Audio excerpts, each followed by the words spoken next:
Hey, we're back, and that is Sarah Palin about to, I believe, trounce Joe Biden back in the 2008 debate, vice presidential debate.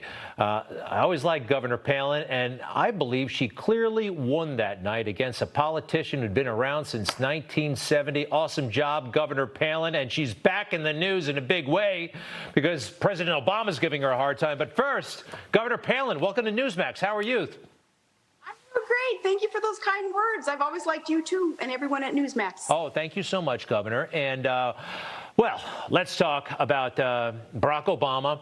As aloof and snobby as he's ever been, his book is about to come up. I'm going to put the quote up, and then I'll give it to you. But here's what he said about you in his new memoir. Let's go ahead and put it up on the screen, please.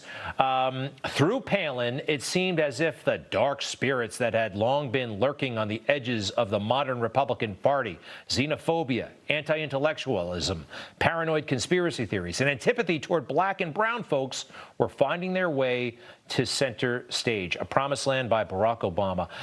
Deeply offensive to me, but I would think more so to you. Governor Palin, what do you think of all that? Well, first, I think that's the first time that I've heard the title of the book. That's pretty offensive. Who the heck does he think he is? Moses? God? Yeah, he sure tries to make this all sound so scary and spooky, and he's so still 2008. It's funny because with the price of rent today, it's kind of pleasurable to know that I've been living rent-free in his head for 12 years. The movement that he still cannot accept nor understand, evidently, that began in our campaign, that he now, I guess, blames me for so many Republicans being so active and elected lately. That movement was all about giving the voiceless a voice, empowering people who are fed up, want accountability in their government, want a smaller, smarter government, things that he just hasn't been able to grasp. And all these years later, it's like, geez, get over it. Governor, you know, it's amazing that how out of touch he is. And by the way, a lot of these things that he was referring to, he said that actually back in 2008 that, you remember the fundraising moment? He was caught on tape speaking about how, like, ignorant folks in the middle of the country were clinging to their religion and guns. This elitist attitude that I just can't believe we elected the guy twice. Not me, but you know what I mean. Yeah, I know what you mean. Yeah, you know, that it just is such a disconnect with America. And to consider now that there is more diversity within the right wing of politics today than there ever has been, that, I think, was really propelled during that 2008 campaign also. We created this huge tent, this big tent saying, hey, all you hardworking, patriotic, conscientious Americans who do want that smaller, smarter government, and we want to protect our liberties and get the federal government out of our lives, come on in. And look what happened. We have, since 1960, we have more diversity today in terms of activism and those elected than we've ever had. Do you remember in 2008 also, Obama didn't like this.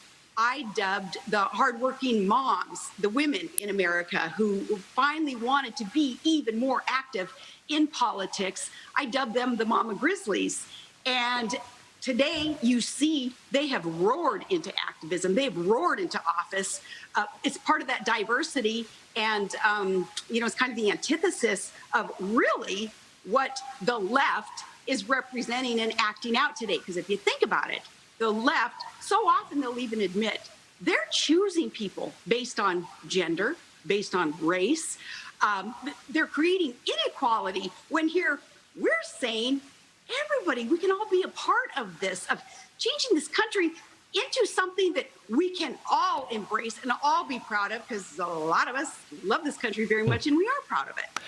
You know, Governor, one of the reasons why I've liked you and admired you, I mean, I do sometimes see you as the underdog. The mainstream media, they were not kind to you. They're not kind to President Trump and even the Republican establishment.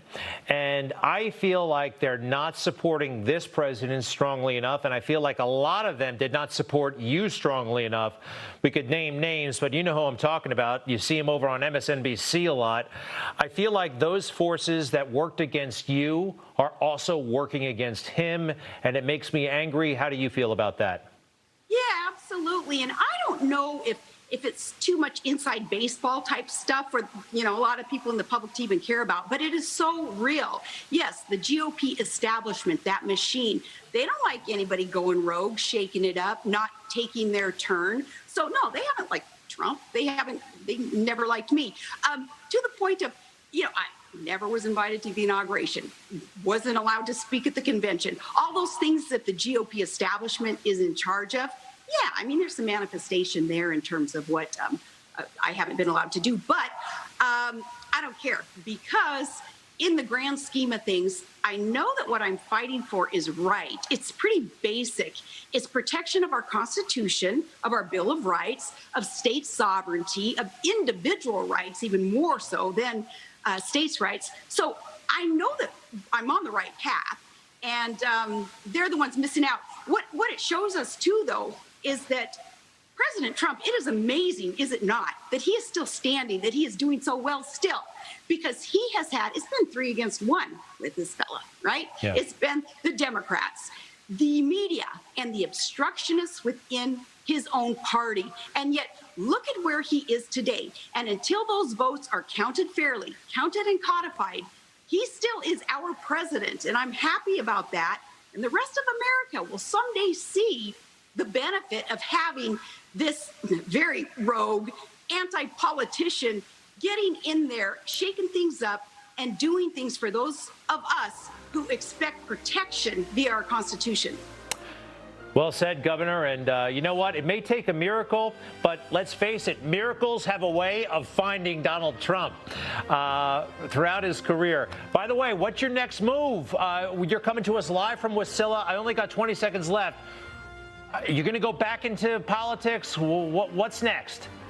Yeah, I'd love for God to hit me over the head with a frying pan and say, here's your open door, get back into politics, because I want to. If not, I don't know. I know Florida's really warm. Maybe Newsmax has a job opening, because I'm ready to get back out there. All right, fantastic. We got offices in Florida and New York. You'd be fantastic here.